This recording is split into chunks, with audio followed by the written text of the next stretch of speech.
નમસ્તે વાલા ભક્તજનો। આજે ખ્રિસ્ત જયંતિ એટલે કે નાતાલ યાને ક્રિસમસ આપણા બે મોટા તહેવાર પૈકીનો એક। ઈસુના જન્મ પછી આશરે 330 વર્ષ બાદ રોમના ઈસુપંથીઓએ ઈસુના જન્મનો ઉત્સવ ડિસેમ્બરની 25મી તારીખે ઉજવવાનું શરૂ કર્યું હતું।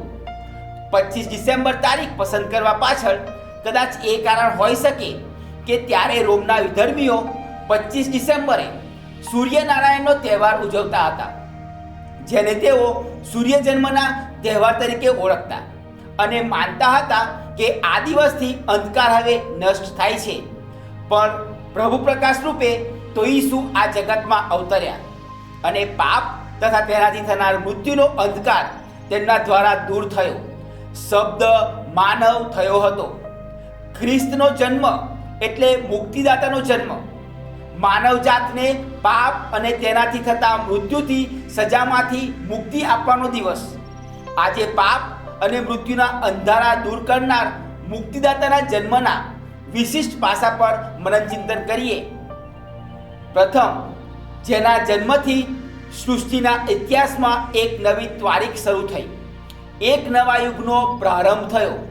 એવા જન્મ પ્રસંગે જે પ્રથમ નાતાલ હતી ત્યારે કેવું વાતાવરણ હતું તે જોઈએ। કદાચ આનંદ સિવાય બધું હતું।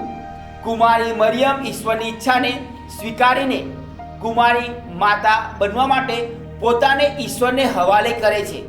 તેમની મનસ્થિતિ કેવી વ્યગ્રતાનો અનુભવ કરતી હશે। પોતાના વતનથી દૂર અજાણ્યા બેથલેહેમમાં કોઈ આશરા વિના મજબૂર સ્થિતિમાં પશુઓના તબેલામાં રાજરાજેશ્વર જન્મ લે છે। સૌ પ્રથમ આ આનંદના સમાચાર મળે છે સમાજના સૌથી છેવાડે વસતા, જેમની સાક્ષી પણ એ સમાજમાં સ્વીકાર્ય નહોતી એવા ભરવાડોને। નવજાત શિશુને બચાવવા મિસર સુધીની રજળપાટનો ઘા પણ ઈશ્વરમાં શ્રદ્ધાના બળે આ પવિત્ર કુટુંબ ખમી લે છે। આની સરખામણીમાં આજે જે નાતાલનું પર્વ આપણે ઉજવીએ છીએ તેમાં ભૌતિક ઉજવણી વધુ અને આધ્યાત્મિક ઉજવણીમાં પવિત્ર ખ્રિસ્તીમાં ભાગ લેવા સિવાય ભાગ્યે જ બીજું કાંઈ આપણે કરતા હોઈએ છીએ। દુનિયા માટે પણ આ દિવસ એ એક વાણિજ્યક પ્રસંગ બની ગયો છે। આપણે આનાથી સાવધ રહીને ભૌતિક ઉજવણી સાથે મુક્તિદાતાના જીવન સંદેશને આપણા જીવનમાં જીવીને તેમનો પ્રેમ અને તેમનો પ્રકાશ જગતમાં ફેલાવા સાધનરૂપ બનવા વિશેષ રીતે પ્રયત્નશીલ બનીએ, એ જ આપણી ઉજવણીની સાર્થકતા। બીજું, અબ્રાહમથી દાવીદ, દાવીદથી બાબેલના દેશવટા અને દેશવટાથી ઈસુના જન્મ સુધી આ ત્રણેય સમયગાળા વચ્ચે કુલ 42 પેઢીઓ બદલાઈ ગઈ, પણ પરમપિતાએ મુક્તિદાતા આપવાનું જે વચન આપ્યું હતું તે ઈસુના જન્મ સાથે પૂર્ણ થયું। ઈશ્વર દરેક બાબત માટે પોતાનો સમય નક્કી કરે છે।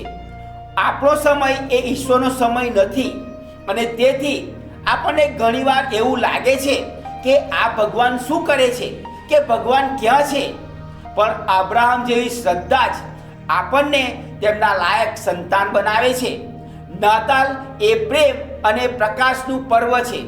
જેમ પોતાના એકમાત્ર પુત્રને જગતમાં ઉદ્ધાર માટે અર્પી દઈને ઈશ્વરે તેમનો માનવજાતિ માટેના પ્રેમની પરાકાષ્ઠા બતાવી, તેમ ઈસુપંથી તરીકે ઈસુના પ્રેમના વાહક બનીને તેમના પ્રેમ અને પ્રકાશને અન્યોમાં વહેંચીએ। એમાં જ નાતાલની ઉજવણીની સાર્થકતા સમાયેલી છે। ઈસુએ આપેલી માનવબંધુ માત્રને આપણી જાત જેટલો પ્રેમ કરીને વેરઝેર, ઈર્ષ્યા, કાવાદાવા, હુંસાતુસી અને બધા જ પ્રકારની વાસનાઓથી ખદબદતી આ દુનિયામાં આપણે ઈસુના અનુયાયી છીએ એવી અનોખી છાપ છોડીને ઈશ્વરનો મહિમા કરીએ। અમૃતધારા ડોન બોસ્કો તરફથી આપ સૌને પ્રેમ અને આશાથી ભરેલ ખ્રિસ્ત જયંતિ મુબારક। બાળ ઈસુનો જન્મ આપના હૃદયમાં અંધકારને દૂર કરી પ્રકાશથી ભરી દે। આ પવિત્ર દિવસોમાં ઈશ્વરની શાંતિ આપના કુટુંબોને એકતામાં બાંધી। દુઃખ, થાક અને ચિંતા વચ્ચે પણ નાતાલ આપણને નવી આશા આપે। ચાલો આપણે સૌ સાથે મળીને ઈસુ જેવા પ્રેમાળ બનીએ અને દુનિયા માટે આશાનો પ્રકાશ બનીએ. આપ સર્વને મેરી ક્રિસમસ.